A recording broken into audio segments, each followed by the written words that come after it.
damos la más cordial bienvenida y bueno, tengo el placer de presentarles a la maestra Berenice Ruiz Melgarejo, directora del CCH Naucalpan.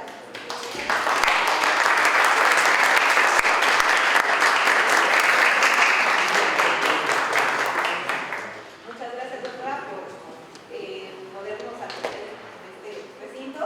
También le damos las gracias al maestro Miguel Zamora, secretario técnico.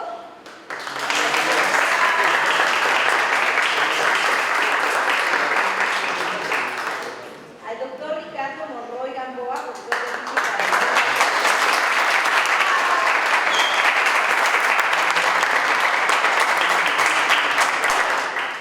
Y pues tenemos como invitado al doctor Antonio Ortiz Velázquez, investigador del Instituto de Ciencias Nucleares.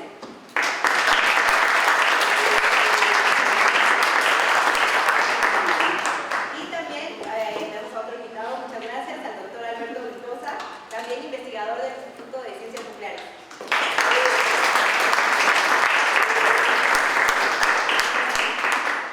Pues les damos la más cordial bienvenida y esperamos que disfruten muchísimo todo esto que hemos armado para ustedes, que les sea muy, muy interesante y pues adelante, empezamos. Doctora, le damos la palabra. Pues muchachos, primero que nada, muy buenos días. La Universidad Nacional Autónoma de México, el Colegio de Ciencias y Humanidades, pues les da la más cordial bienvenida a este gran evento. Es un gran evento, estamos muy orgullosos de recibir a nuestros compañeros, o no sé cómo llamarles, de esta facultad madre, de este lugar madre que es el Instituto de Ciencias Nucleares. Un fuerte aplauso para ellos. Tratemos de bien, maravillosos anfitriones, porque hoy vienen a abonar o a sumar a esto que tiene que ver con su formación integral. Nosotros queremos que ustedes descubran a través del modelo del colegio para qué somos buenos. Y a veces en esa búsqueda vamos a encontrar o a descubrir que somos buenos como científicos, como investigadores. Pero ¿cómo lo vamos a hacer si no tenemos ningún acercamiento a la ciencia? Pues bueno, el doctor Aguijos aquí presente, el doctor Ortiz, nos vienen a acercar a un elemento muy importante que de alguna manera a veces sentimos ajeno. Ahorita ellos nos van a platicar mucho más de esto. Esperamos que reciban con atención, que reciban con interés todo esto que tienen y agradecerlo por supuesto al maestro Ricardo Gamboa, también, para quien les pido un fuerte aplauso, por favor, por la coordinación, por ser el enlace entre estas escuelas y traer este importante proyecto de Alice Masterclass. No me queda más que inaugurar y dar la bienvenida a toda la serie de actividades que se van a desprender de este evento de Alice. Muchísimas gracias, doctores, muchísimas gracias, maestro Miguel Zamora, nuestro secretario técnico del CILADIN, quien también tuvo a pues, preparar todo este foro para hacer posible esta Alice Masterclass 2026. Enhorabuena para todos. Bueno, pues antes que nada, muchas gracias maestra, maestro Zamora, muchas gracias por todas las facilidades, el apoyo. Sin duda este es un evento inédito para nosotros, es muy importante porque bueno, ya tenemos una tradición de participación con estudiantes del CCH desde el 2018 en el Instituto de Ciencias Nucleares. Este proyecto empezó como un semillero de formación de futuros científicos. Y pues el Instituto de Ciencias Nucleares primero nos abrió sus puertas con conferencias, laboratorios, y el doctor Antonio Ortiz, pues que también ha impulsado esto con mucho entusiasmo, con mucho trabajo, porque además de ser un investigador muy ocupado, como todos en el instituto, pues dedica esta parte a fomentar el estudio de las ciencias nucleares, de la física moderna, contemporánea, en estudiantes como ustedes, ¿no? Porque muchas veces estos temas no son tan cercanos en la formación del bachillerato y bueno, cuesta trabajo acercarlos a los estudiantes y que ustedes les sean familiares. Y el instituto ha hecho un esfuerzo muy importante y lo quiso abrir a todo el bachillerato de la universidad, porque siempre se ha considerado que nuestro bachillerato, y en particular para mí el CCH, es un semillero científico, de futuro científico. Entonces vamos a tener una jornada muy larga, pero muy interesante. En verdad, yo deseo que tengan su mente abierta, aprovechen todo lo que les van a ofrecer los estudiantes de maestría, de doctorado, los investigadores y sus investigaciones y conferencias profundas, y pues vamos a estar aquí disfrutando. Es una fiesta, estoy muy agradecido, muy emocionado, y pues no hay más que sin mayor preámbulo, pues le doy la palabra a la doctora Antonio Ortiz. Nuevamente muchas gracias por todo su apoyo. Gracias. Muchas gracias. Primero, nos da muchísimo gusto ver a estudiantes que están interesados en la ciencia básica, en la investigación. Esta es una oportunidad en la cual todas y todos serán científicos, científicas por un día.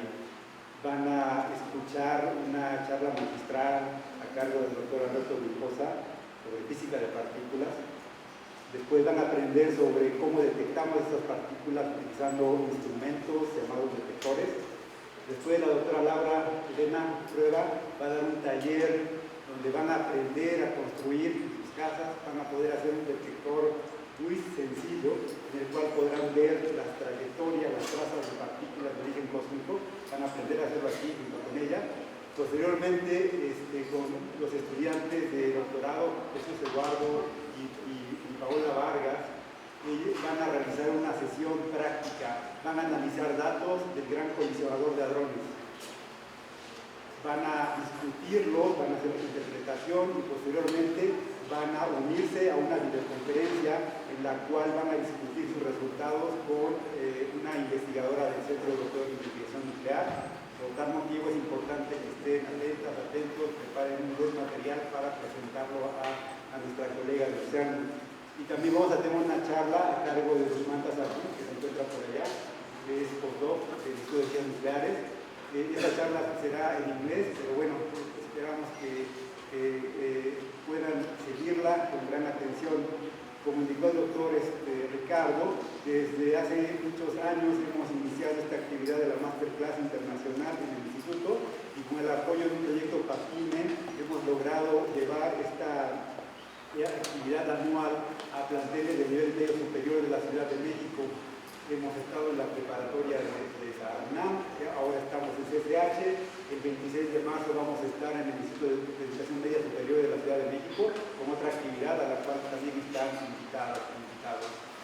Y bueno, pues espero que disfruten este evento que hemos preparado con mucho entusiasmo, ¿sí? Y durante el lunch van a tener la oportunidad, nosotros también tenemos la oportunidad de platicar con ustedes, ¿sí? Aquí va a estar el doctor, esperemos, bueno, lo terminamos lamentablemente, pero bueno, vamos a estar por aquí para poder interactuar con todas y todos. Muchas gracias.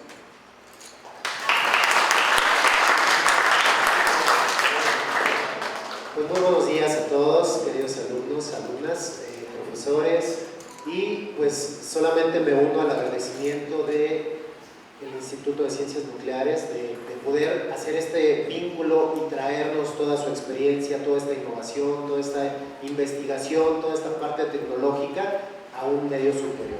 Sabemos que pues obviamente toda esa parte de investigación pues requiere pues mucha preparación, mucho estudio, pero esperemos que con este tipo de actividades, como bien lo han dicho los que me antecedieron en la voz, pues empiecen a tener una pequeña cosquillita y sembrar un pequeño interés en esa parte de ser científicos.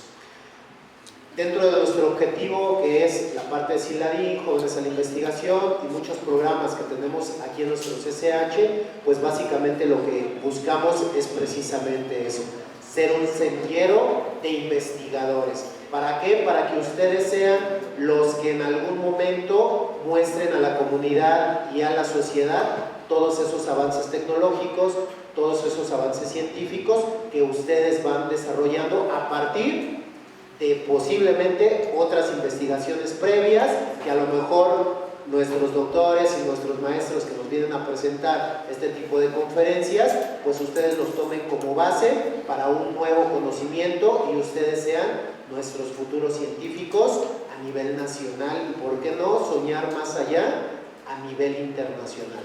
Porque se puede, simplemente es que ustedes empiecen a ver los caminos y las rutas para poder llegar hasta esos niveles.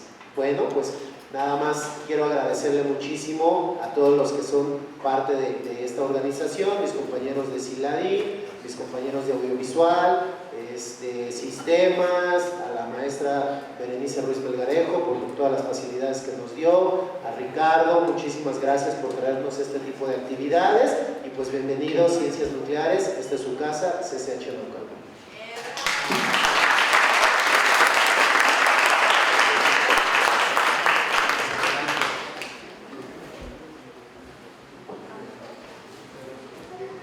Perfecto, pues muchas gracias a nuestra anfitriona y anfitriones por recibirnos acá tan gratamente.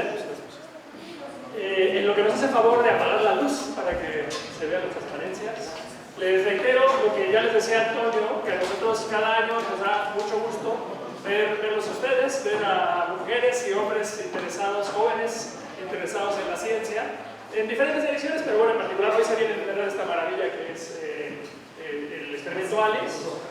Y mi misión, quizás vamos a apagar una más, yo creo, ¿no? Para que se vea. Eso, gracias. Mi misión acá es darles esta plática, tengo el gusto de darles esta plática introductoria.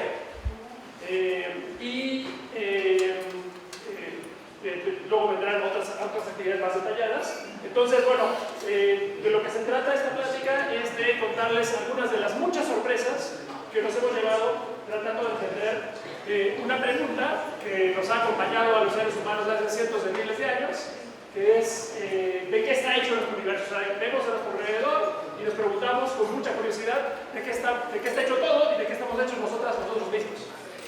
Y bueno, para orientarnos, para empezar por un lugar que nos es familiar, pensemos que si tomamos cualquier objeto a nuestro alrededor, yo puse aquí como ejemplo la punta de un lápiz. Todas y todos ustedes saben, porque nos lo cuentan de la punta del lápiz, por ejemplo, encontramos que esto es de bloquecitos muy chiquitos que se llaman átomos.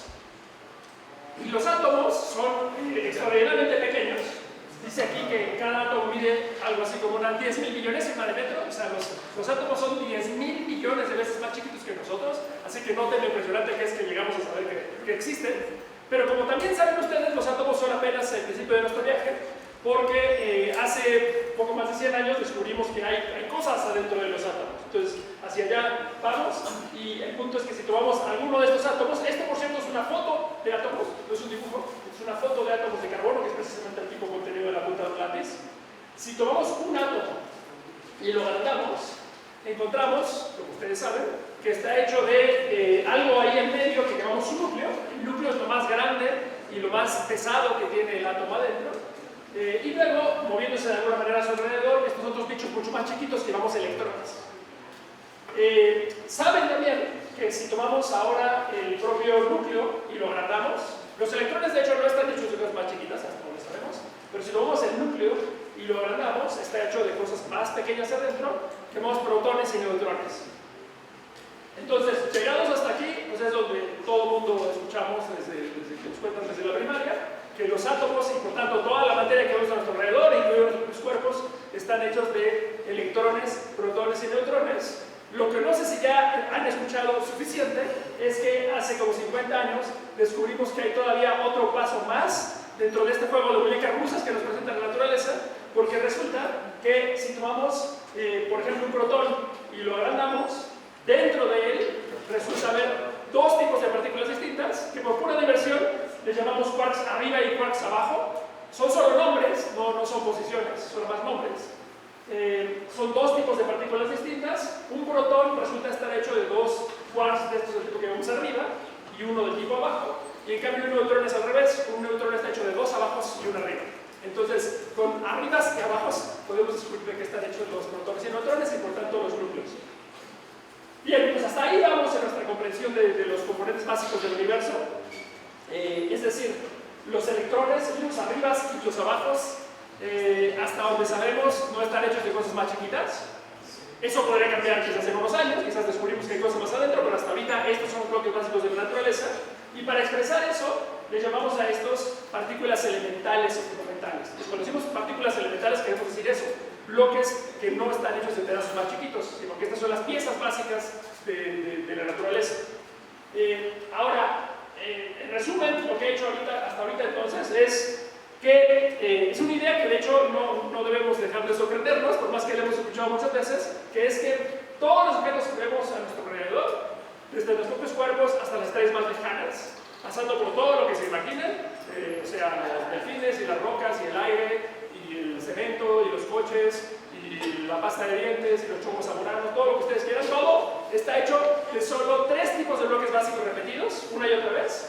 Electrones, quarks arriba y quarks abajo. Entonces eso realmente es muy impresionante. O sea, la enorme diversidad de sustancias y objetos que vemos a nuestro alrededor se explica no porque estén hechos de ingredientes distintos, sino porque esos ingredientes están ensamblados de maneras distintas o están danzando una danza distinta dentro de ellos. Entonces bueno, eso ya es bastante simplificación en lo que hemos entendido. De la mano de que no hemos descubierto que estos objetos están hechos de cosas más chiquitas, tampoco hemos visto que tengan un tamaño específico. Los metemos en nuestras fórmulas como si fueran puntitos sin tamaño alguno y hasta ahorita eso funciona bien. Entonces lo que podemos decir es que son a lo más tan grandes como las distancias más chiquitas que hemos explorado. ¿Y cuáles son esas distancias? Son distancias impresionantemente pequeñas, como ven aquí. El tamaño de estos objetos es menor a una 100 trillonésima de metro. ¿Y qué quiere decir eso? O sea, son números tan chiquitos que no podemos visualizar. Bueno, basta con decir lo siguiente. Ya habían ustedes entendido, dijimos al inicio, pero ustedes visualizaban más o menos que los átomos son muy pequeños comparados con nosotros. Los átomos, dijimos, son 10.000 millones de veces más pequeños que nosotros. Bueno, lo que está diciendo este número aquí es que las partículas de las que están hechos los átomos son tan chiquitas comparadas con los átomos como los átomos son pequeños comparados con nosotros. O sea, las partículas estas son 10.000 millones de veces más chiquitas que los propios átomos. Entonces, de nuevo, pues muy impresionante que los seres humanos con nuestro cerebrito de primate logramos entender que esas partículas están ahí, las podemos estudiar. Y dicho eso, la pregunta natural que deben tener todas y todos ustedes en mente es ¿cómo ya no sabemos que existen?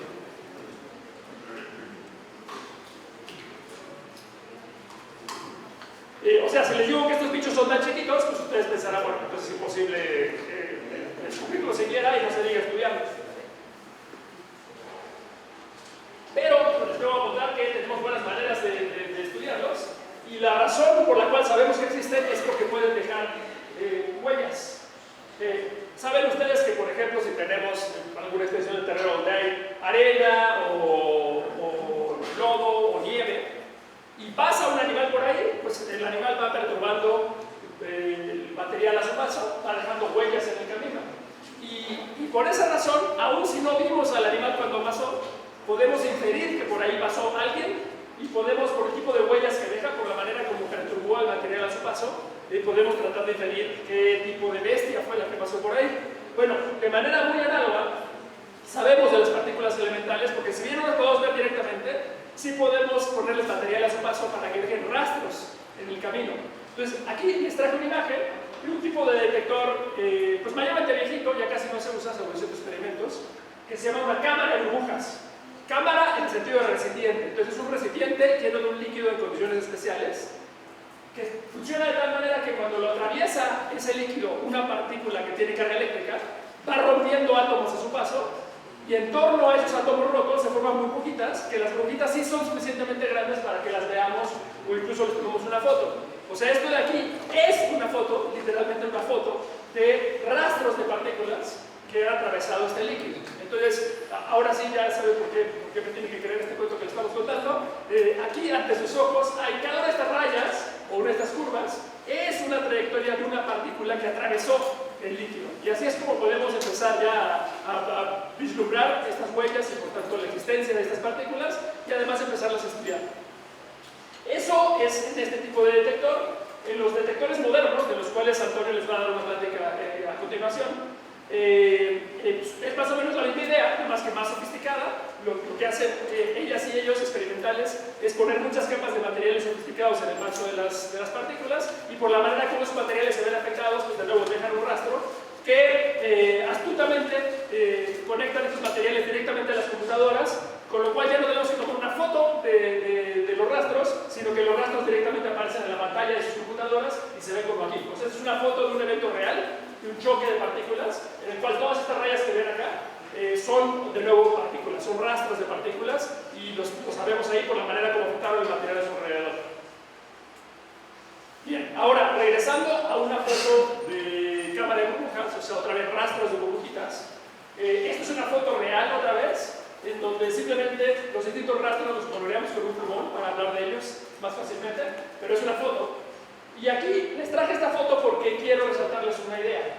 Si se fijan en esta foto, pueden notar que ahí, en ese punto, sucedió algo interesante, porque por aquí no parece haber nada, o al menos nada que deje un rastro, y de pronto aquí aparece esta partícula y esta otra partícula marcada en verde y en rojo, y de eso justamente es lo que queremos hablar. Poniendo a estas partículas a que atraviesen por alguna región que tienen circunstancias o entornos conocidos, podemos empezar a ver cómo se comportan en ese entorno y con eso podemos empezar a identificar qué tipo de partículas son. Entonces pasará muy el tema de las pláticas sucesivas el día de hoy. En particular, esta foto fue tomada en presencia de un imán y por tanto tiene un campo magnético, y por la manera como esta curva de aquí, esta partícula de aquí, esta trayectoria se curva para arriba, podemos deducir que esa partícula que se fue por arriba es de hecho un electrón. Entonces aquí, esta trayectoria verde corresponde a un electrón que no andaba por acá y de pronto empezó a correr por allá y se va para arriba. Y por otra parte, la partícula que está aquí abajo pintada en rojo es lo que se llama un antielectrón. ¿Qué cosa es un antielectrón? Puede sonar confuso, pero no se distraigan con eso ahorita, regresaremos a ese punto más adelante. Es simplemente otro tipo de partícula más. Entonces, lo interesante de esta foto, lo que les quería mostrar esta foto, es porque en este punto vemos que justo este electrón y este antielectrón, que no existían antes de este momento, aparecieron y se fueron moviendo para acá y se fueron separando. Entonces, esta es evidencia directa ante sus ojos de que las partículas, de hecho, las partículas elementales pueden aparecer y desaparecer. Esta yo diría que de hecho fue la más grande sorpresa que nos llevamos al estudiar los bloques básicos de la naturaleza. Cuando uno escucha una y otra vez que la materia está hecha de piececitas muy chiquitas, de bloques básicos, de ladrillitos básicos, pues uno naturalmente pensaría que esos bloques pues, deben ser permanentes e indestructibles, ¿no? O sea, que siempre existieron y siempre van a existir. Eso es lo que hubiéramos pensado, y eso es lo que pensamos durante milenios. Pero no, resulta que no, resulta que nos hemos llevado la gran sorpresa de que esos bloques básicos tienen permitido aparecer y desaparecer. Y aquí está literalmente ante sus ojos una foto en la cual ven un electrón y este otro bicho que se llama un antielectrón, al cual regresaremos más adelante, insisto, apareciendo. No estaban por acá y de pronto aquí se crean en conjunto, se crea este electrón y este electrón en conjunto, entonces esa foto nos enseña esa historia. Bueno, ese mismo proceso, el hecho de que las partículas aparecen y desaparecen, de hecho lo vemos rutinariamente en nuestros experimentos de partículas. Esta foto que les mostré antes, que es una foto de la computadora mostrando rastros de partículas, las partículas que resultan después de un choque, de nuevo, al haber un choque, pues uno pensaría que las partículas que estamos viendo lloviendo para diferentes direcciones son pedacitos de las partículas originales que hicimos chocar. Pero no, la historia es mucho más interesante que eso, porque lo que sucede en realidad es que en estos choques, la enorme energía que tienen las partículas que chocan se transforma en la creación de nuevas partículas. Entonces, la inmensa mayoría de estos rastros de partículas que vemos acá no son partículas que venían guardadas dentro de los objetos que chocaron, sino que son partículas nuevas que se crearon sorprendentemente al momento del choque. Y para eso hacemos estos choques, para crear nuevas partículas. En nuestras maquinotas, estas que hacen chocar partículas, se llaman colisionadores, creamos rutinariamente nuevas partículas. Así que a esos colisionadores ya les podríamos llamar fábricas de partículas, porque eso es lo que hacen. Podemos crear los bloques básicos de la naturaleza. Ahora, el que las partículas de las que estamos hechos que puedan crearse, si lo piensan, es buena noticia, porque gracias a eso estamos acá. O sea, creemos entender que hace mucho tiempo, hace 13.800 millones de años, por procesos como el que les mostré en la foto, se crearon partículas, y en particular entre ellas sobrevivieron eventualmente aquellas de las que estamos hechos nosotros, y los planetas, y las galaxias, y todo lo que vemos a nuestro alrededor. Entonces, las partículas de las que está hecho el universo a nuestro alrededor, creemos entender que se generaron, se produjeron por procesos como los que les mostré hace 13.800 millones de años. en esa época en la que el universo era muy denso, muy caliente, muy apretado, que llamamos el Big Bang o la gran explosión. Entonces, qué buena noticia que las partículas se puedan crear, porque gracias a eso estamos aquí platicando. Pero por otro lado, si además les digo que las partículas se pueden desaparecer, pueden dejar de existir, eso sí parece una noticia muy tenebrosa, porque no vaya a ser que nos desaparezcamos repentinamente antes de que termine la plática siquiera, ¿no? Bueno, ustedes ya saben que eso no suele pasar, afortunadamente. O sea, todos los días se levantan, se miran en el espejo y se siguen estando ustedes. No se desaparecieron, pues alguna razón deben tener. Y la razón, la entendemos bien, es que si bien las partículas tienen permitido de verdad, como estoy empezándoles a contar, aparecer, desaparecer y hacer otros actos de magia asombrosos, todo eso lo tienen que hacer siempre sujetas a unas ciertas reglas básicas, que son lo que llamamos las leyes básicas de la naturaleza, las leyes básicas del universo. Es como que si al aceptar trabajar en el circo de la naturaleza, tuvieron que firmar un contrato que tiene varias cláusulas y siempre tienen que obedecer ese contrato. Entonces, entre las cláusulas de ese contrato está que siempre la energía total se tiene que conservar, o sea, la energía total que tienen los objetos antes y después de que pase algo es la misma, siempre la carga eléctrica total antes y después de que pase algo es la misma, y así por el estilo. Y en conjunto, todas esas cláusulas hacen que las partículas de las cuales estamos hechos nosotros, y las sillas, y los coches y demás, en las condiciones en las cuales están dentro de nosotros, no tengan permitido desaparecer, porque no tendrían a quién dejar en su lugar sin violar alguna de las cláusulas del contrato. Entonces, no es que no puedan desaparecer, sí pueden desaparecer, pero en las circunstancias en las que están dentro de nosotros, no podrían hacerlo respetando las reglas básicas de la naturaleza. Entonces, gracias a eso, seguimos aquí cómodamente platicando sin riesgo de desaparecernos, pero no deja de ser interesante que estas mismas partículas de las que estamos hechos, en las condiciones apropiadas, sí podrían desaparecer o aparecer, y eso lo entendemos bien, y es muy sorprendente. Bien, perfecto. Entonces, eso es primera cosa que entendemos. Otra segunda sorpresa importante que nos llevamos es, en esta empresa de tratar de entender de qué está hecho la materia, pues penetramos, como bien ya recordamos en el inicio de la charla, penetramos en la materia, las moléculas, los átomos, los núcleos, los protones, neutrones, quarks, etc. Entonces parecía siempre que nuestra misión era entender de qué está hecha la materia a nuestro alrededor, y así es como llegamos a esos bloques básicos que les conté. Pero en el camino a entender esos bloques básicos, descubrimos que de hecho hay más partículas elementales que esas tres. Es decir, hay más bloques básicos de la naturaleza que los que están adentro de los átomos. Eso es lo que les quiero contar ahora, esa es otra sorpresa. Un ejemplo de ello es una partícula que llamamos un muón, que no sé si ustedes habían escuchado, probablemente no. ¿Qué cosa es un muón? Yo les invito a que piensen en un muón como una copia pirata de un electrón, porque es igualito que un electrón, salvo que es más chafa en dos sentidos. Es como 200 veces más pesada que un electrón, pues tiene todas las mismas propiedades que un electrón, pero es como 200 veces más pesada que un electrón, y de la mano de eso resulta que es mucho menos duradero que un electrón. ¿A qué me refiero por menos duradero? Bueno, pues me refiero a que si consigo un electrón y lo pongo aquí a la palma de mi mano, o más fácil, si me acuerdo que la palma de mi mano ya está hecha de millones de millones de millones de millones de electrones, pues notaremos, como platicamos en un momento, que esos electrones están ahí contentos y no se van a ningún lado, pues esos electrones están ahí y no les da por desaparecerse. En cambio, si conseguimos un muón, si vamos al Oxxo de la esquina y compramos un muón y lo pongo aquí en la palma de mi mano, encontraremos que ese muón no se queda ahí contento largo tiempo, sino que después de una brevísima fracción de segundo desaparece. Lo que sucede es, nos conseguimos ese muón y después de un tiempo que se promedio apenas 2 millones de segundo, desaparece y deja en su lugar otras 3 partículas. Entonces, a ver, otra vez, si nos regresamos, parecería que lo que les estoy diciendo es que el muón es como una bomba de tiempo y después de un ratito explota en pedazos. Parecería que eso es lo que estoy narrando. Pero no, eso no es lo que estoy diciendo. Un muón, siendo una copia pirata del electrón, es tan elemental como los electrones. Es decir, los muones, hasta donde entendemos, no están hechos de pedacitos más chiquitos. Entonces, esto que está pasando aquí no es un muón partiéndose en pedacitos. Es un muón dejando de existir, o sea, se aburrió de la vida, dejó de existir, desapareció y en su lugar dejó otras 3 partículas que empezaron a existir en ese momento, fueron creadas. Estas dos de acá se llaman neutrinos, se van para allá.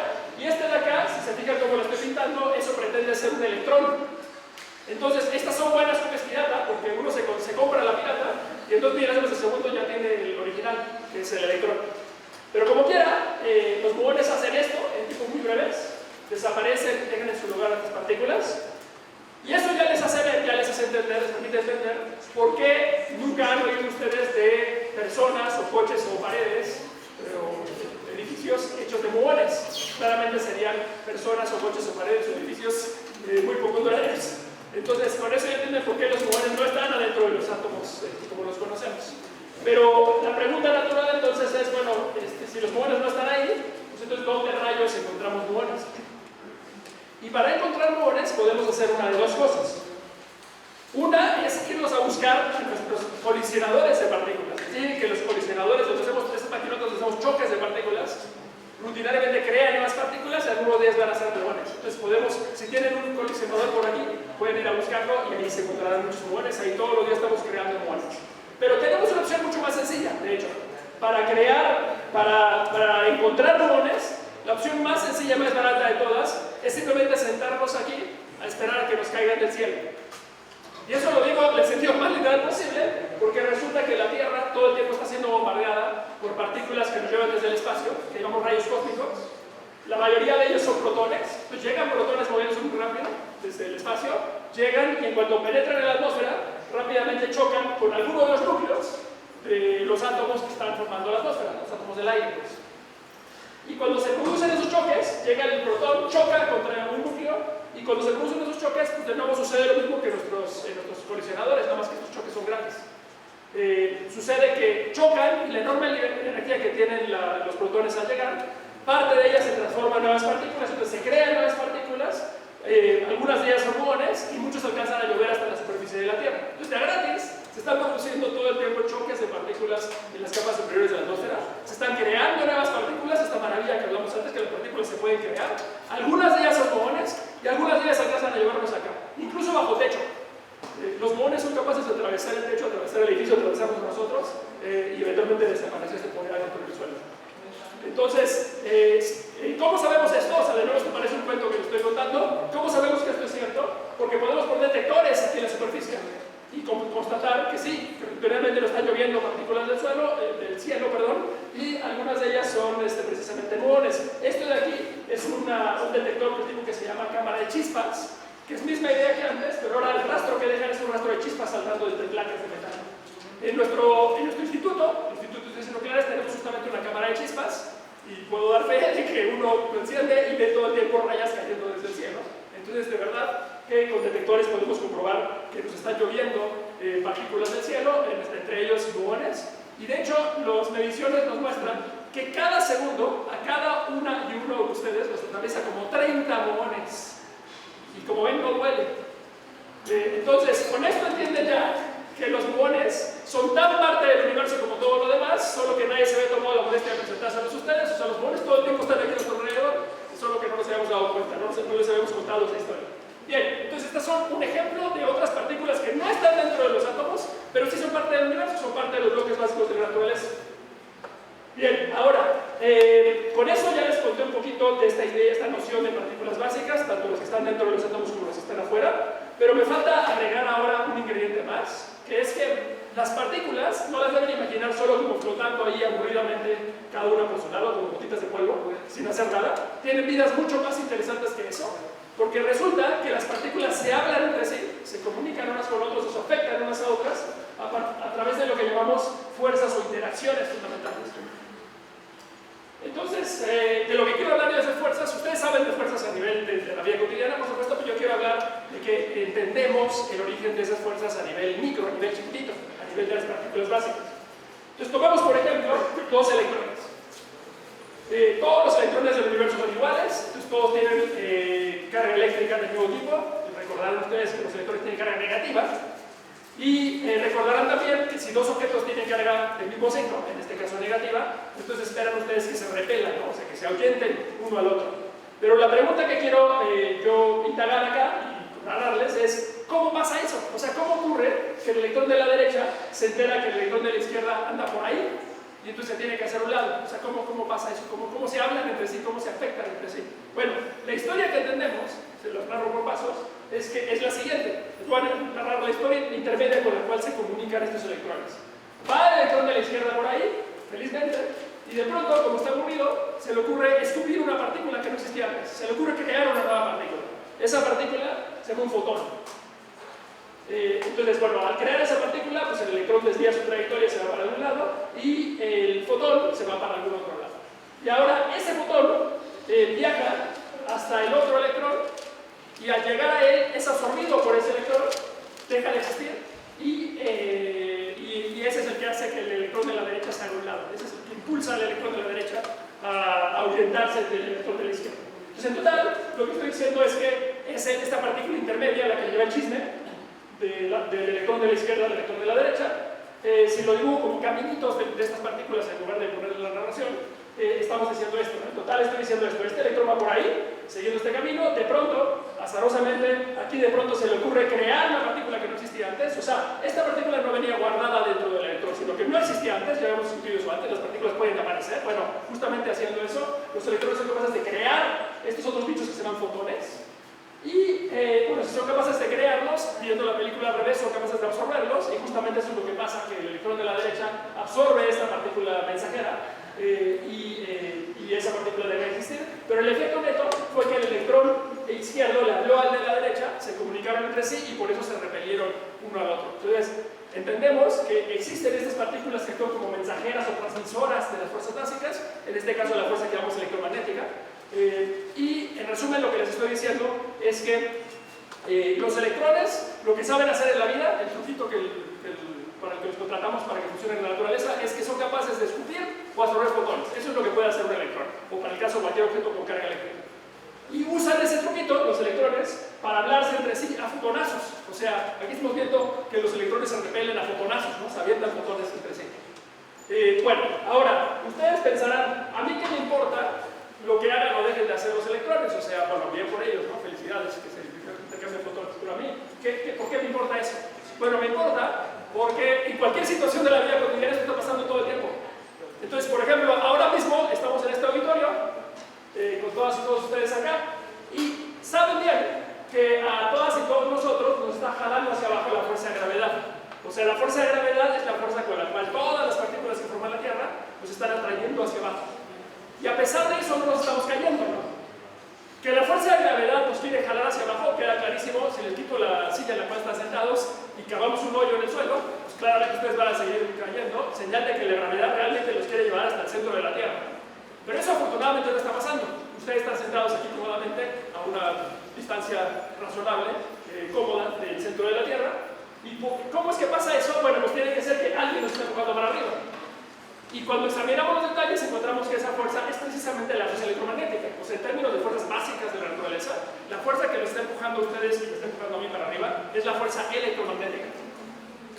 Entonces piensen por un momento qué quiere decir eso, con lo que les acabo de narrar antes. Lo que quiere decir es que la única razón por la cual ustedes no atraviesan el asiento y caen hacia el centro de la Tierra es porque los electrones de los cuales está formado su pantalón, falda, pierna, lo que traigan ahí en contacto con la silla, los electrones de las capas externas de los átomos de los cuales está formada la tela de su ropa, están todo el tiempo intercambiando fotonazos con los electrones de los cuales está formada la superficie de la silla.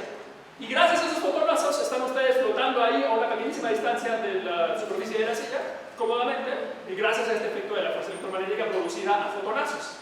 Y así por el estilo, cada vez que en la vida diaria ejercen alguna fuerza, la que más se encuentra es justo la fuerza electromagnética. O sea, cada vez que cierran una puerta, estiran un resorte, jalan una cuerda, avanza un coche, camino yo, me acomodo los lentes, todos esos son una y otra vez ejemplos de la fuerza electromagnética, es decir, esta fuerza producida a fotonazos entre electrones.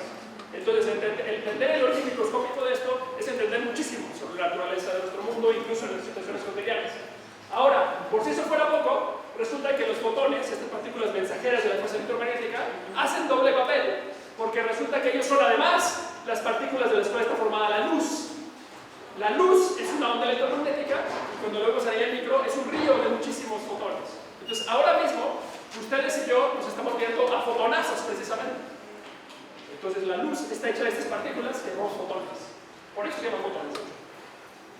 Bien, ahora, regresando a lo que les conté ya una manera, la más sencilla, en que un electrón le puede hablar a otro para repetirlo, le puede aventar simplemente con un fotonazo. Otra cosa que puede hacer alternativamente, resulta que hay maneras más complicadas en las que un electrón le puede hablar a otro, como por ejemplo esta. La voy a poner otra vez nada más como caminito. Fíjense que el efecto neto de este proceso otra vez será que el electrón de la izquierda le habla a la derecha y por tanto se repelen entre sí, pero la historia intermedia es más complicada, como ya ven por los dibujitos. Entonces déjenme narrárselas. Sucede que va el electrón de la izquierda y otra vez aburrido, de pronto escupe un fotón. Entonces hasta ahí todo bien. Pero ahora, este fotón mismo se aburre, deja de existir y deja en su lugar a otras dos partículas. Y estas dos partículas luego también se aburren, dejan de existir, se juntan y dejan en su lugar un segundo fotón distinto que este de acá. Y este segundo fotón es el que finalmente ahora sí ya le lleva el chisme al electrón de la derecha y muere al ser absorbido por el electrón de la derecha. Entonces, la capa intermedia fue más complicada, pero el efecto neto es que el electrón de acá le habló al de la derecha y pues de nuevo aventándole cosas, ¿no? Más que en este caso las cosas se complicaron más en el camino. Bueno, si se fijan cómo estoy pintando esto en mis caricaturas infantiles que les estoy mostrando, fíjense que esta partícula que se creó aquí es poniendo idéntica al electrón inicial y al electrón final, queriendo decir ni más ni menos que sí, que este es un electrón. O sea, lo que estoy diciendo es que un fotón puede desaparecer y dejar en su lugar a un electrón y a otra partícula.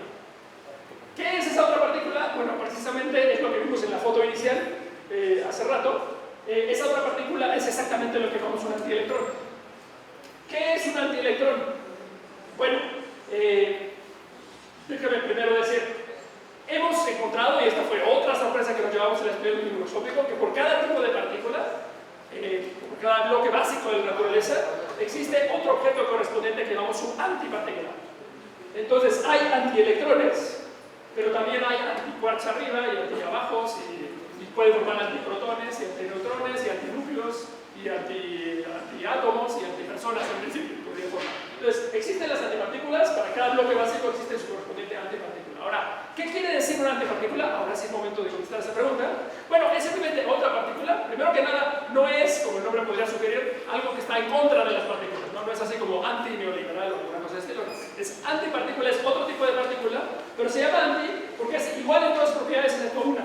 Entonces, un antielectrón, les invito a que lo piensen como un hermano gemelo del electrón, no una copia pirata, que era el muón, sino un hermano gemelo del electrón, es igualito al electrón en todos, salvo un pequeño detalle, que es así como si imaginaran dos gemelos que tienen, uno tiene un lunar en la mejilla derecha y el otro tiene en la mejilla izquierda, algo por el estilo, son idénticos en todos los aspectos del electrón y el antielectrón, en particular son igual de duraderos, tienen la misma masa. Pero resulta que el antielectrón tiene la misma cantidad de carga eléctrica que el electrón, pero del signo al revés. Entonces, dijimos hace un momento, y sabían ustedes que los electrones tienen carga eléctrica negativa. Bueno, los antielectrones, por definición, tienen la misma cantidad de carga, pero al revés, con el signo positivo. Por esa razón, porque tiene signo positivo, a veces se le llama positrones. Y yo pienso que es un nombre horrible, pero bueno, a veces se les dice así.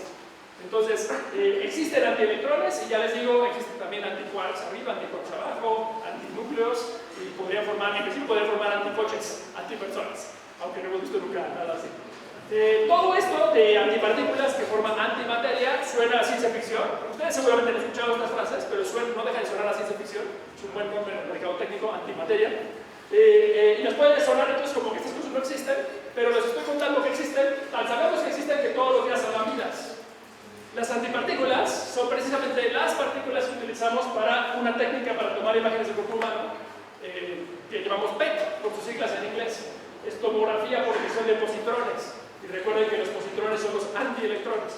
Entonces lo que hacemos en esta técnica para tomar imágenes es que inyectamos a la persona paciente una azuquita de un tipo especial que de cuando en cuando escupe antielectrones.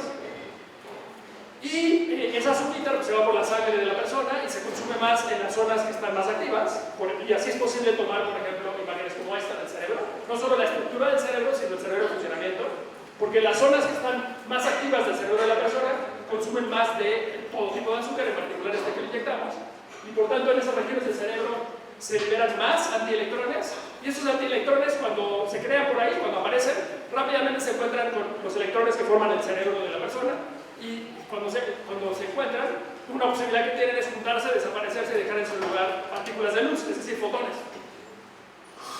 Entonces, así es como logramos ver el cerebro en funcionamiento o cualquier otro órgano en funcionamiento de la persona, haciéndole que le brille el órgano, le brille más en las zonas donde más activo está. Solo que es un brillo, no el luz usual que podemos ver con nuestros ojos, sino el tipo de luz de colores invisibles que llamamos rayos gamma.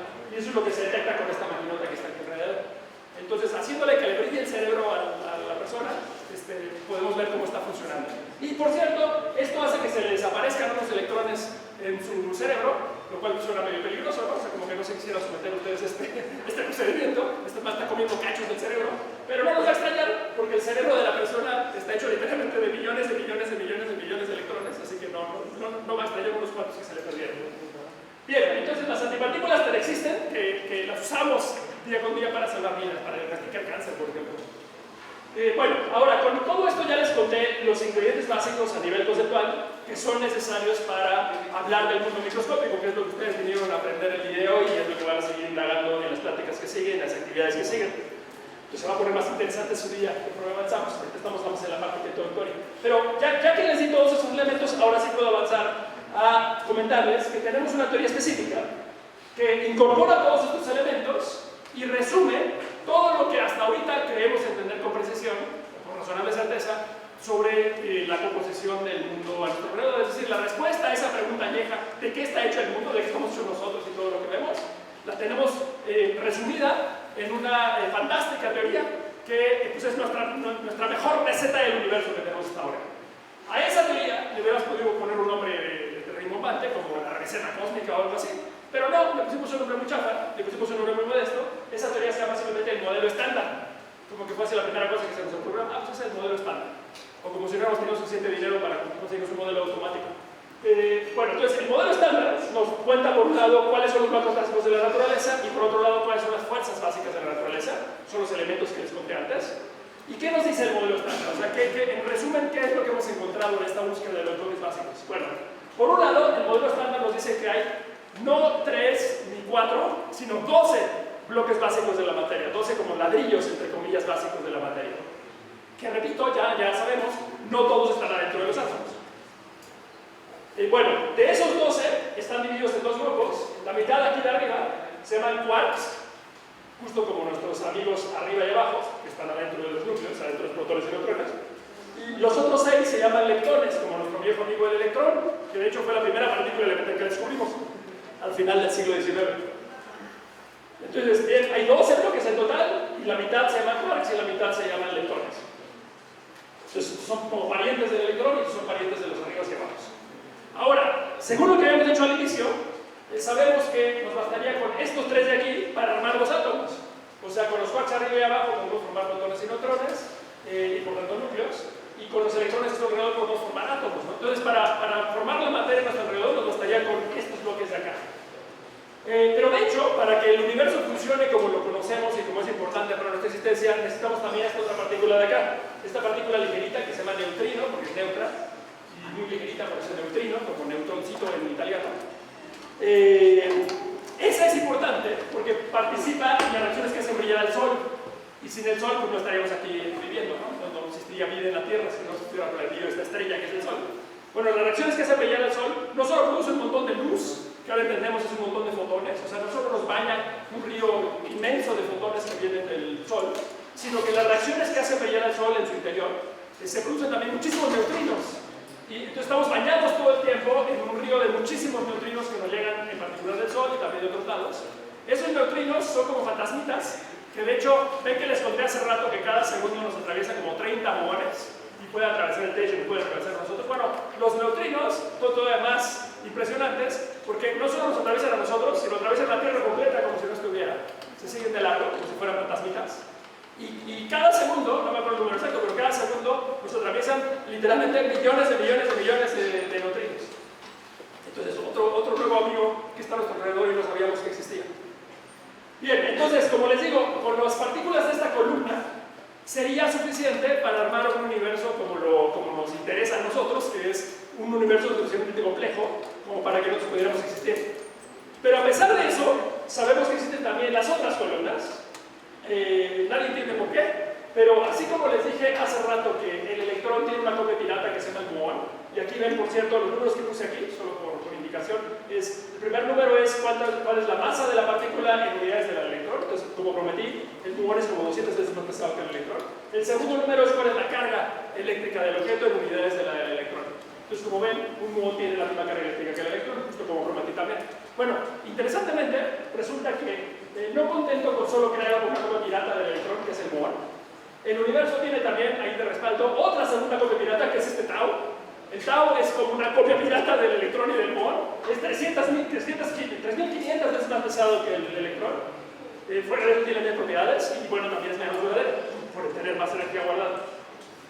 Y así por el estilo, como ven en esta diagrama, cada una de las partículas básicas con las cuales tenemos contactos para existir tiene dos copias pirata. Entonces el quark arriba tiene su copia pirata que se llama el quark encanto y luego otra copia pirata que de hecho es la más pesada de todas estas que se llama el quark sigma.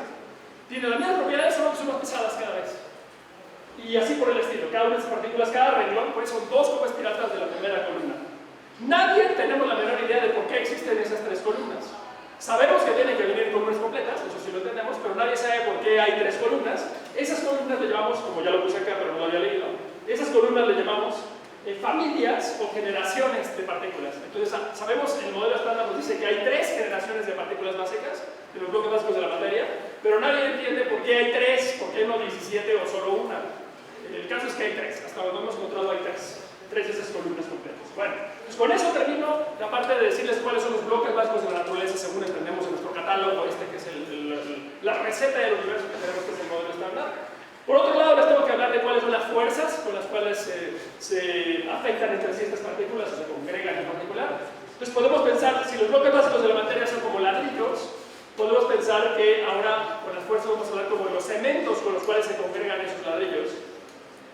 Sabemos que las fuerzas básicas se producen por partículas que actúan como mensajeras o transmisoras. Eso lo vimos ya en el ejemplo del electromagnetismo. Les conté que la fuerza electromagnética se produce porque hay estos bichos que llaman fotones que actúan como mensajeros, transmisores o portadores de la fuerza electromagnética. Bueno, y así por el estilo, el modelo estándar nos cuenta que hay otras dos fuerzas básicas de la naturaleza que se llaman, no con mucha creatividad, la fuerza débil, porque es más débil que el electromagnetismo, y la fuerza fuerte, porque es más intensa que el electromagnetismo. De hecho, la fuerza fuerte es la más intensa que hemos encontrado en la naturaleza. Y cada una de ellas tiene sus correspondientes partículas mensajeras. La fuerza fuerte se produce por partículas mensajeras que llamamos gluones, del inglés glue, que quiere decir pegamento. Yo siempre digo que será mejor llamarles pegamones, pero nadie me hizo caso, entonces le llamamos gluones.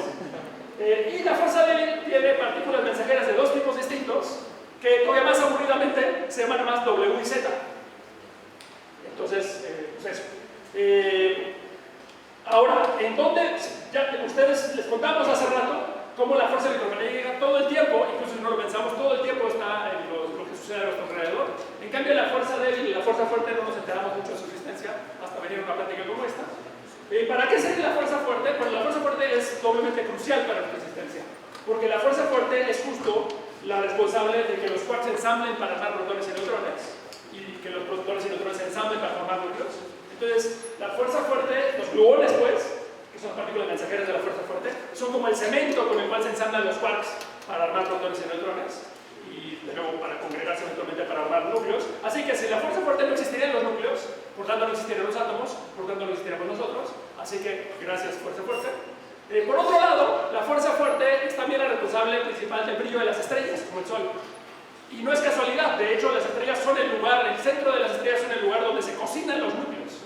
Probablemente habían escuchado esta idea antes, que es la idea más hermosa que hemos descubierto en la física, o en la ciencia en general, que es que, una de las ideas al menos, que es que somos hijos de las estrellas literalmente, porque los átomos de los que estamos formados, carbono, nitrógeno, etc., fueron cocinados hace miles de millones de años en el interior de una estrella. Justamente eso es gracias a la fuerza fuerte, así que agradecemos doblemente. Por otro lado, ¿para qué sirve la fuerza débil? Bueno, la fuerza débil justo es la responsable de esto que les conté del muón.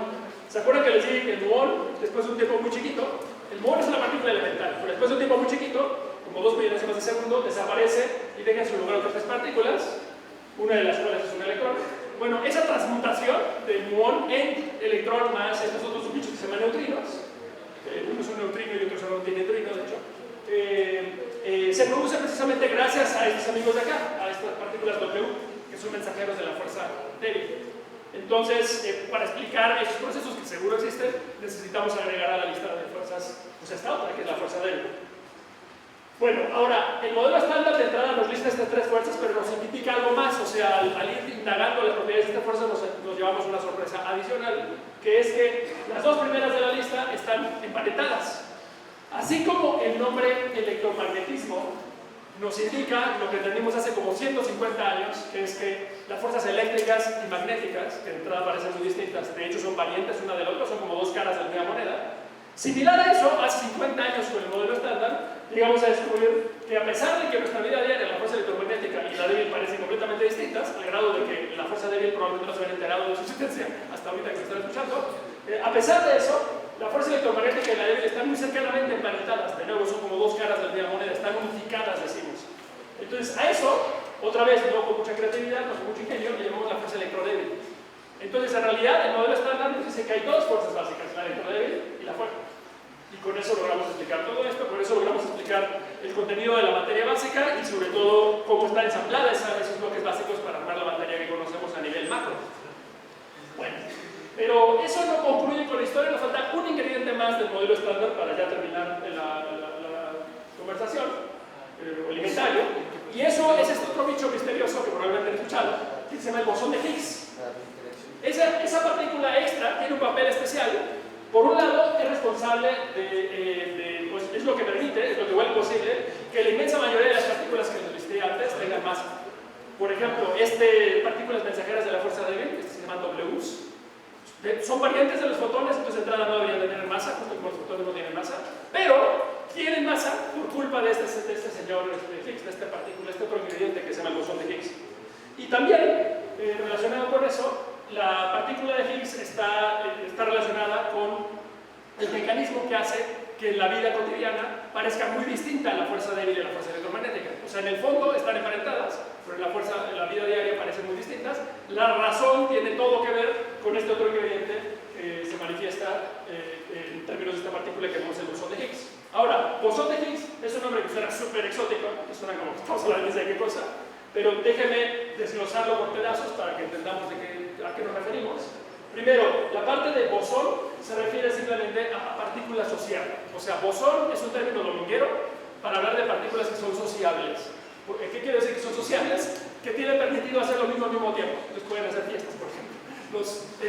Otro ejemplo de partículas que son bosones son la luz, justamente. Los fotones son bosones, no solo los bosones de Higgs son bosones. Los fotones son bosones. ¿Qué quiere decir eso? Que son partículas sociables. ¿A qué me refiero con esa frase coloquial? Me refiero que los fotones tienen permitido hacer lo mismo al mismo tiempo. ¿Y eso de qué sirve? Bueno, en particular que ustedes ven el láser justo es luz y por tanto está hecha de fotones, pero son fotones todos haciendo lo mismo al mismo tiempo y por eso el láser es luz muy concentrada. Un río de fotones, pero todos haciendo lo mismo al mismo tiempo, y eso solo es posible gracias a que las partículas que forman los fotones que forman la luz son sociables, son bosones. Entonces, bosón solo quiere decir eso, que es una partícula de este tipo, como la luz, como los fotones. Por otro lado, en la segunda parte del nombre de Higgs, simplemente quiere decir que es la partícula de este señor Pedro Higgs, es el físico inglés que lo imaginó por primera vez y que nos planteó buscarlo desde el año 1974, escribiendo fórmulas como las que tiene acá atrás en el pizarrón. Entonces este señor Peter Higgs, o Pedro Higgs, es quien originó la idea de Higgs y lo estuvimos buscando durante décadas, hasta finalmente encontrarlo después de muchos esfuerzos. Entonces sería mucho más amigable al bosón de Higgs llamarle nada más partícula sociable de Pedro, pero de nuevo, yo llegué tarde a la fiesta y ya nadie en su casa cómo poner nombre a las cosas, así que le llamamos bosón de Higgs. Es una partícula muy pesada y es la partícula que descubrimos más recientemente. Probablemente ustedes son suficientemente jóvenes que probablemente no se enteraron, pero hace poco para nosotros, los mayores, salió esto muy en las noticias. En el año 2012, en todos los encabezados del mundo salieron noticias de que por fin, después de 50 años de buscarlo, habíamos encontrado a esta dichosa partícula de Higgs, este bosón de Higgs, esta partícula asociada del señor Pedro. Y eso fue como la cereza en el pastel del modelo estándar. Con esto logramos por fin entender que sí, tenemos una receta completa, al menos completa matemáticamente, consistente para todo lo que hemos visto allá afuera. Más concretamente, es la receta correcta para explicar todo lo que vemos en el universo. Toda la materia que vemos en el universo se puede explicar perfectamente con estos ingredientes que les he contado. Pues bueno, esa es una gran celebración y merecida, porque llevó muchos años de esfuerzo, por un lado teórico, por otro lado experimental, las grandes hazañas de la humanidad. Y para cerrar esta parte de contarles el modelo estándar, déjenme enfatizar una idea más. Cualquier teoría de la física está escrita en lenguajes matemáticas. La física, el gran éxito que ha tenido, se debe a que describe el mundo con matemáticas. Las matemáticas son básicamente un lenguaje distinto, pero es un lenguaje que nos da como superpoderes de la mente, porque nos permite describir con muchísima precisión cosas que en el lenguaje coloquial, en el lenguaje de la vida cotidiana no podríamos describir. Entonces, gracias a eso justo podemos accesar a qué pasa dentro de los átomos, o qué pasa dentro de los hoyos negros, o diferentes cosas con muchísima precisión, gracias a que usamos el lenguaje de las matemáticas. Es como cualquier otro lenguaje, hay que aprenderlo, pero cuando uno lo aprende puede leer cosas ahí muy detalladas. Entonces, dicho eso, pues ya entienden ustedes que el modelo estándar no es, como normalmente nos lo platican en charlas así de divulgación como la que estoy haciendo acá, no es nada más una lista de ingredientes. El modelo estándar no es eso, no es así como una lista del súper. Te dice, mira, está aquí esto y tomo rábanos y perejil y no sé qué. No, el modelo estándar es algo mucho más preciso que eso. El modelo estándar es una fórmula. Y se las presento acá, el modelo estándar es esta fórmula.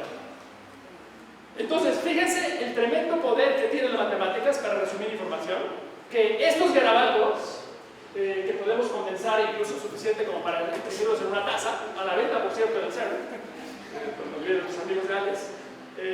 Esta es la mejor receta que tenemos para explicar cuáles son los ingredientes de toda la materia que vemos en el universo, desde nuestros propios cuerpos, insisto, hasta las estrellas más lejanas. Todo eso está resumido acá, si uno sabe leer este lenguaje. Y también esta fórmula nos dice cómo se hablan esos ingredientes entre sí, o sea, cuáles son las fuerzas básicas que ocurren en la naturaleza. Todo eso está condensado en estos cuantos garabatos aquí, que multiplicamos, sumamos y dividimos y demás. Bueno, cuando uno sabe leer este lenguaje, encuentra que este primer renglón de acá nos habla de cuáles son las fuerzas básicas de la naturaleza. Este segundo renglón de acá nos habla de cuáles son los bloques básicos, los ladrillos básicos de la materia y cómo se hablan entre sí con las fuerzas. Este último renglón de acá, este símbolo griego phi, nos habla de ese amigo Higgs, ese bosón de Higgs, partícula de Higgs. Y por último, este tercer renglón de acá nos dice cómo el Higgs afecta a las partículas de materia. Tiene que ver en particular con esta idea de que el Higgs le da masa a las partículas como el electrón. Pero todo eso y más está codificado en esta fórmula mágica. Eso es lo que es el modelo estándar. Entonces, primero que nada, admiren eso como un objeto artístico. Fíjense qué bonito es el modelo estándar. Pero segundo, nada más, traten de asimilar en su cabeza, en su mente, el tremendo éxito de la naturaleza, el tremendo éxito de la humanidad, que es resumir en esos cuantos garabatos la mejor receta que tenemos del universo. O sea, todo lo que vemos en el universo está condensado en esos poquitos símbolos. Y mejor aún, no solo lo podemos hacer condensado en unos símbolos, sino hemos tenido muchísimo éxito. O sea, las predicciones de esa fórmula han sido comprobadas con muy alta precisión en miles de experimentos a lo largo de ya 50 años. Entonces estamos súper confiados que esta es la receta correcta, es la fórmula correcta, porque sus predicciones empatan con una precisión impresionante con los que medimos experimentalmente. Entonces, dicho todo eso, espero que ya visualicen qué tremendo logro de la especie humana, de nosotros que somos simios que apenas hace pocos millones de años bajamos de los árboles, que logramos con nuestro pobre cerebrito descifrar la receta del universo y condensarla en esos garabatos y además poder comprobar experimentalmente que esos garabatos son ciertos. Entonces, espero que ya todas y todos ustedes estén muy orgullosos de pertenecer a la especie humana. ¿Sí están ya orgullosos? Muy bien. Bueno, dicho eso, ahora me queda por decirles que al día de hoy, por varias razones, estamos seguros que el modelo estándar no es la última palabra. De por sí en ciencia nunca nada es la última palabra, ¿no? Entre más respuestas proveemos, pues surgen nuevas preguntas y pues siempre nos quedan cosas por entender. Afortunadamente para ustedes que quieran ser nuevas y nuevos científicos, para que se junten a la búsqueda. Pero en el caso del modelo estándar sabemos que hay cosas allá afuera que no están incluidas en esa fórmula. Antes les vendí la idea, correctamente, de que el modelo estándar explica todo lo que vemos. Pero el asunto es que ahora nos falta explicar todo lo que no vemos. Hay cosas invisibles allá afuera, materia invisible en particular, y eso no está escrito por el modelo estándar. Entonces seguimos en el camino de avanzar más. Bueno, lo más obvio que le falta al modelo estándar, que probablemente ustedes ya pensaron, es que el modelo estándar hace como que no existe la gravedad. La gravedad es la fuerza más obvia de todos, ¿no? Todos los días batallamos con la gravedad para levantarnos de la cama de la mañana. Es obvio que la gravedad existe. La gravedad fue de hecho la primera fuerza que descubrimos con Newton. Y entonces, ¿por qué el modelo estándar hace como que no existe la gravedad? O sea, ¿qué pasó? ¿Que la gente que hace partículas nunca se cayó de chiquita? ¿O por qué no nos enteramos que existe la gravedad? ¿O qué? Bueno, lo que sucede es que la gravedad es por mucho la fuerza más débil de todas. Es literalmente millones de veces más débil que la fuerza electromagnética y las otras que describe el modelo estándar. Las fuerzas necesarias para encender la materia. Y por eso, a nivel de partículas, pues la gravedad casi ni pinta, y por eso no le hemos puesto esto ahorita, porque pues, casi no cambia la historia. Pero seguro que la gravedad existe, alguna descripción debe tener en su origen microscópico, y eso es lo que nos falta por entender. Eso es lo que llamamos una descripción cuántica de la gravedad, que eso es lo que nos falta por entender. Y además hay otros misterios, por ejemplo, hay sustancias allá afuera invisibles, que son materia oscura, energía oscura, y otros misterios que el modelo estándar no explica. Entonces, esto para invitarles en esta última parte final de la charla ya, a que todavía quedan misterios por visitar. O sea, si bien estamos orgullosas y orgullosos de ese modelo estándar, faltan cosas que agregarle. Y para entender más, como siempre en la física, necesitamos avanzar por dos caminos simultáneamente. Por un lado, del lado de la teoría, y por otro lado, del lado de experimentos. Por el tema de hoy, me voy a centrar más en la parte de experimentos. Hay muchos experimentos diferentes que se están haciendo, pero el más impresionante de nuestra época es este que ocupa a nuestras amigas y amigos que vienen acá a contarles cosas, a contarles maravillas, que es el Gran Colisionador de Hadrones, o LHC por sus siglas en inglés, que está en las afueras de la ciudad suiza de Ginebra, en este laboratorio cuyas siglas son CERN, que está entre Suiza y, bueno, está en Suiza, pero cerca de la frontera de Francia. Para que se den una idea de la escala de esta foto, aquí están las pistas de aterrizaje del aeropuerto de Ginebra, aquí está la ciudad de Ginebra. Bueno, la máquina de la que estoy hablando, este LHC, es esta máquina que está pintada aquí en rojo, está indicada en rojo en la foto. Es una máquina gigantesca para acelerar protones o núcleos pesados y luego hacerlos chocar. O sea, para hacerlos tan rápido como podemos y luego hacerlos chocar.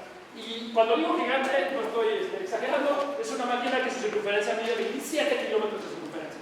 Es la máquina más grande y más compleja que ha construido la humanidad.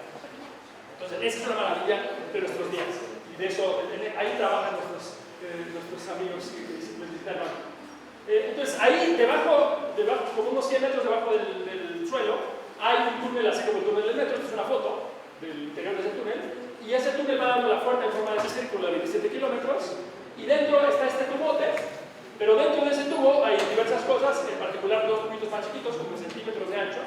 Y dentro de estos tubos, esta gente que hace maravillas experimental quita todo el aire para que nadie estorbe, y ahí es donde pone a correr a protones o núcleos para irlos empujando con fuerzas eléctricas hasta que vayan lo más rápido que nos alcanza nuestra billetera, que es súper cerquita de la velocidad de la luz, y luego hace que se estrellen en puntos específicos, y en esos puntos donde choque, construyen detectores gigantescos a su alrededor para ver qué es lo que sale de esos choques. Entonces, a fin de cuentas, es una maquinota para hacer chocar, ya sean protones por un lado, o otra parte del año es chocar núcleos, que eso es lo que tiene que ver directamente con nuestros visitantes, amigos.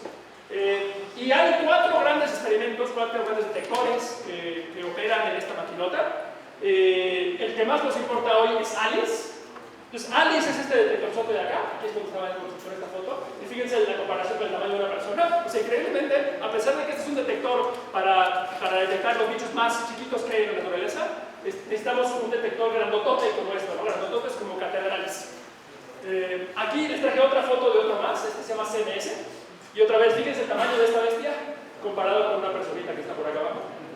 Yo tuve la suerte de visitarse, yo soy teórico, pero tuve la suerte de visitarse cuando esto estaba construyéndose. Entonces uno se para por acá y sí parece que está como ante una nave espacial, de ver la complejidad de esto, tanto de electrónica, cables, materiales sofisticados y demás.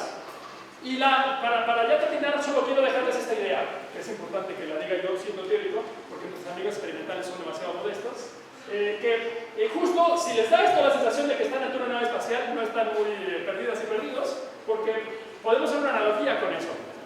Todas y todos estamos orgullosos de que nuestra especie humana fue capaz de viajar a la Luna. La Luna está lejecitos de aquí, está a 380.000 kilómetros, entonces algo complicado de haber sido llegar allá. Y a pesar de eso, llegamos allá y podemos estar orgullosos de que hay huellas de la especie humana sobre la superficie de la Luna. Pero claro, si bien eso fue una hazaña de la humanidad, eso pasó antes de que ustedes nacieran, pasó incluso antes de que yo naciera, y eso que yo estoy bastante viejo. Nosotros no somos de la época de llegar a la Luna, no somos de la época de esa hazaña, pero sí somos la época del LHC. Y el LHC es como nuestra hazaña de ir a la Luna actual, es la hazaña de la época de todas y todos ustedes. Eso es lo que les quiero transmitir para ya cederle la palabra a Antonio, que es el esfuerzo tecnológico para construir, siquiera para construir la máquina y para analizar los datos que salen de ella, es análogo, es mayor de hecho, que lo que se necesitó, o lo difícil que fue para ir a la Luna. Les listo algunos números rápidamente.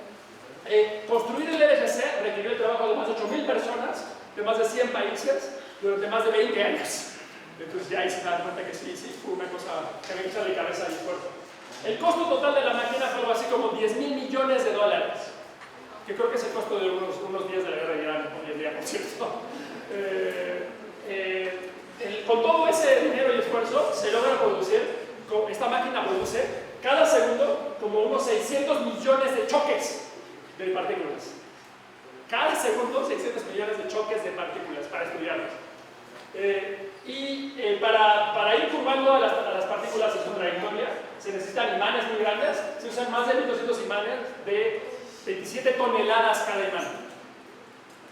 Pero para que esos imanes funcionen correctamente tienen que ser enfriados a temperatura súper baja, tienen que ser enfriados a 271 grados bajo cero, que es más frío que el espacio entre las galaxias. Entonces ya nada más ese un dato convierte el LHC en el refrigerador ultra frío más grande que ha construido la humanidad, y es apenas un dato, ¿no?, de sus características. Por otro lado, en el otro extremo de temperatura, los choques de núcleos pesados, que son justamente los que estudian nuestras amigas y amigos de ALICE, producen temperaturas altísimas, como les enfatizarán ellas y ellos, producen temperaturas de billones de grados, billones en español, o sea, millones de grados, temperaturas 100.000 veces más calientes que el centro del Sol. Se producen por pequeñas fracciones de segundo en esos choques de núcleos. Y por otro lado, el ritmo al cual salen datos de estos choques es impresionante. Si a lo estúpido los almacenáramos en discos compactos y los afiláramos, obtendríamos en un año una torre del doble del alto del Everest. Entonces ya nada más ver qué hacemos para lidiar con tantos datos, cómo los almacenamos, eso en sí mismo es un desafío tecnológico impresionante. Entonces, bueno, con eso espero ya que estén convencidos de que algo muy interesante que hace esta gente experimental. De nuevo, estas maravillas que hacen ellos las puedo presumir yo porque yo soy teórico, pero estamos en la admiración de las cosas que hacen. Aquí hay una foto, o sea, ya sabiendo eso, más orgullo nos debe dar que no solo pertenecemos a la especie humana que logra esta hazaña, sino pertenecemos al país, a uno de los países que colabora muy activamente en el LHC. Concretamente México participa en ALICE y CNS. Y pues bueno, hoy justamente es el día de ALICE. Aquí hay unas cuantas de las cerca de 2.000 personas que en total forman la colaboración ALICE. Y ustedes tienen presente aquí algunas. Pues lo último que les digo nada más es, ¿para qué hacemos todo esto? O sea, ¿para qué tanto esfuerzo, tanto dinero, tantas personas, tantos años? ¿Para qué hacemos todo esto? Bueno, les doy rápidamente 3 niveles de respuesta. Una es que la propia construcción de la máquina ha producido una nueva tecnología que ya está ascendiendo en diferentes direcciones para beneficio de la sociedad. Habría muchos ejemplos que discutir ahí, pero por falta de tiempo ya nada más digamos una cosa regresándonos más hacia atrás, que es que la web que todos utilizamos y que transformamos nuestra civilización se inventó justamente en CERN. Se inventó en buena medida para satisfacer las necesidades de comunicación de estas gigantescas colaboraciones de científicas y científicos. Y ahora se utiliza nueva tecnología para analizar estos datos que se llama GRID. Por otro lado, siempre que aprendemos más sobre la naturaleza, siempre que hacemos más ciencia básica, pues a la larga algunos de esos avances pueden servir para beneficios tecnológicos. Por ejemplo, el mejor ejemplo de eso, que escucharon mucho el año pasado, es que la física cuántica, que son estas ideas muy extrañas que logramos entender por pura curiosidad de entender qué pasaba dentro de los átomos, a la larga acabó revolucionando la civilización, porque la física cuántica es la base de toda nuestra tecnología moderna, en particular toda la electrónica. Entonces, bueno, eso no se puede anticipar, pero sí esperamos que aprender más cosas nos va a dar más poder sobre la naturaleza para nuestro uso. Pero realmente el principal beneficio de hacer esto, la razón por la cual tantas científicas y científicos en el mundo colaboran para hacer esto con tanto entusiasmo, es realmente porque queremos satisfacer nuestra curiosidad, o simplemente el afán, el anhelo de hacer ciencia básica. O sea, tenemos preguntas, las queremos responder, queremos entender quiénes somos y de dónde venimos, y el LHC nos puede dar parte de esas respuestas. Aquí hay una lista rápida de cosas en amarillo, alomeadas, que ya logró hacer el LHC, como por ejemplo, ahí fue donde se descubrió la partícula de Higgs. Ahí fue donde se está estudiando este plasma de quarks que van a discutir más en las pláticas que sigan. Y con mayores número de signos de interrogación, hay ideas más y más especulativas que hemos sospechado del lado teórico, del lado de imaginar posibilidades, y la gente experimental nos va a ayudar a poner a prueba si están por ahí esas cosas o no. Entonces, bueno, ahora sí ya me callo. Espero haberles transmitido bien la idea de que no solo vivimos en un universo realmente asombroso, no solo es que hay magia por todos lados, sino que además vivimos en una época privilegiada en la que hemos logrado organizarnos, tanto del lado teórico como del lado matemático, como del lado experimental, para arrancarle al universo algunos de sus secretos, y entonces es muchísimo lo que sabemos, muchísimas sorpresas. Pues con eso termino. Les dejo aquí una transparencia por si quieren saber más. Y en particular aquí vienen mis correos, si tienen preguntas que ya no alcancemos a platicar el día de hoy, con mucho gusto escriban y platicaremos, pero bueno, es apenas el inicio de su aventura el día de hoy. Tendrán excelentes pláticas a continuación, ya profundizando más en estos temas, yendo hacia la dirección de ALICE, así que muchísimas gracias por su atención y ahora sí por fin me callo. Gracias.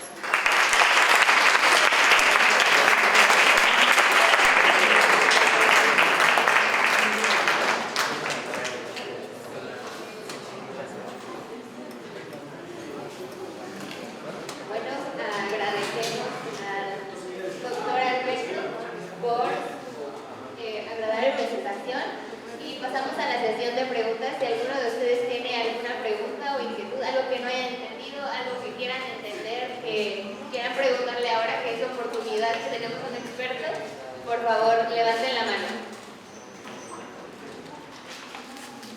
¿Quién se anima? Siempre hace falta que haya alguien valiente que se anime primero y luego ya todos los demás se animan a preguntar. Con confianza, cualquier nivel de pregunta está bien, no crean que tiene que preguntar algo muy sofisticado. Cualquier cosa que no se entendió, que seguramente fueron muchas, con confianza pueden preguntar. Cualquier curiosidad que tenían que no alcancé yo a cubrir también. ¿Qué se les ocurre? Mira, todo clarísimo. ¿Sí?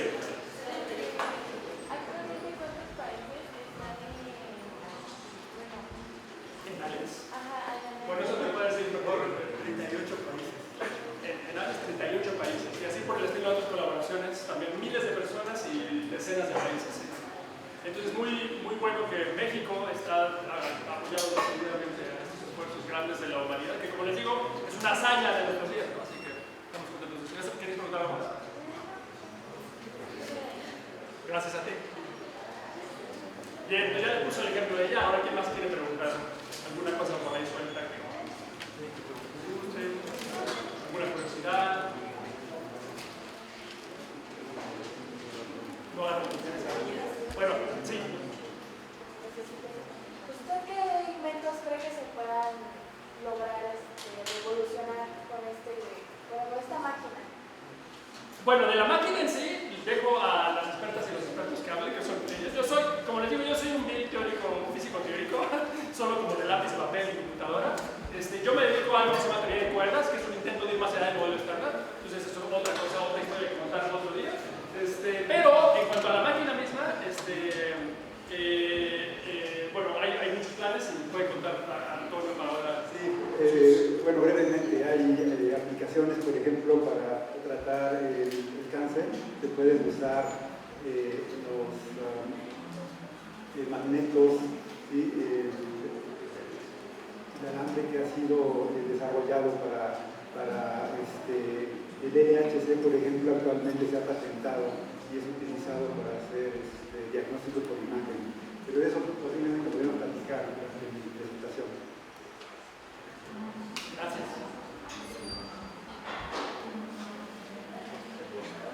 ¿Alguien más? Suficiente ya. Bueno, entonces yo me despido de ustedes, que disfruten muchísimo su día.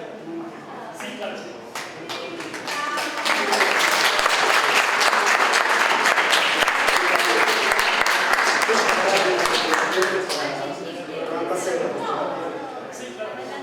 Chicos, si alguien más quiere unirse a la foto, pueden pasar al frente, por favor.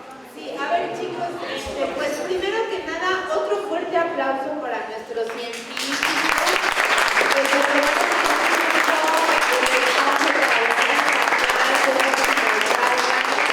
y que nos han entregado pues una conferencia magistral. Yo sé que para algunos de ustedes es muy complicado, la ciencia no es fácil, pero díganme que en la vida es fácil, ¿verdad? Y estoy segura que a muchos de ustedes les empieza como a llamar la atención. Esperemos tener muchos científicos que le hagan honor al nombre del Colegio de Ciencias y Humanidades.